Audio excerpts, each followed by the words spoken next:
Hi. ప్రెగ్నెన్సీలో మెట్లెక్కినా ఎక్కువ నడిచినా అబార్షన్స్ అవుతాయి. This was the most common familiar myth, especially in and rural areas. Hi, I'm doctor Shirisha, gynaecologist. Let's decode this myth. నిజంగా ప్రెగ్నెన్సీలో మెట్లెక్కితే abortions అవుతాయా? ఒకవేళ ఇదే నిజమైతే ప్రపంచం సగం ఆగిపోవాల్సిందే. ఇది కేవలం అపోహ మాత్రమే. What was the most common cause for abortions during the first trimester is chromosomal abnormalities. ఏదైనా జన్యుపరమైన లోపాలు ఉంటేనే ఎక్కువగా మొదటి 3 నెలల్లో అబార్షన్స్ అనేటివి జరుగుతాయి. ఎస్పెషల్లీ మేల్ ఫ్యాక్టర్ అనేది ఈ మధ్య కాలంలో ఎక్కువగా కనిపిస్తూ ఉంది. మరి ఎలాంటప్పుడు బెడ్ రెస్ట్ అనేది తీసుకోవాలి?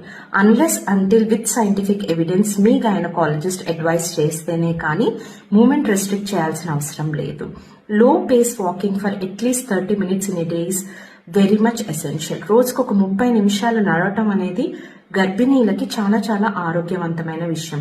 ఇన్ఫాక్ట్ డైజెషన్ ఇష్యూస్ ని క్యూర్ చేస్తుంది, యాంగ్జైటీ ఇష్యూస్ ని క్యూర్ చేస్తుంది, బ్లడ్ సర్క్యులేషన్ ని పెంచుతుంది. ఒకవేళ కళ్ళు తిరుగుతున్నట్టు అనిపిస్తున్నా, డిజినెస్ ఉన్నా కొంచెం రెస్ట్ తీసుకొని వాటర్ తాగి ఏదైనా ఫ్లూయిడ్స్ తీసుకొని మళ్ళీ వాక్ చేయొచ్చు. అండ్ రోజువారీ మీ పనులు చేసుకోవటం అనేది ప్రెగ్నెన్సీలో ఇట్స్ క్వైట్ కామన్ థింగ్. ఇలాంటి అనవసరమైన అపోహలతో మీరు మీ మూమెంట్ ని రెస్ట్రిక్ట్ చేసుకోవద్దు.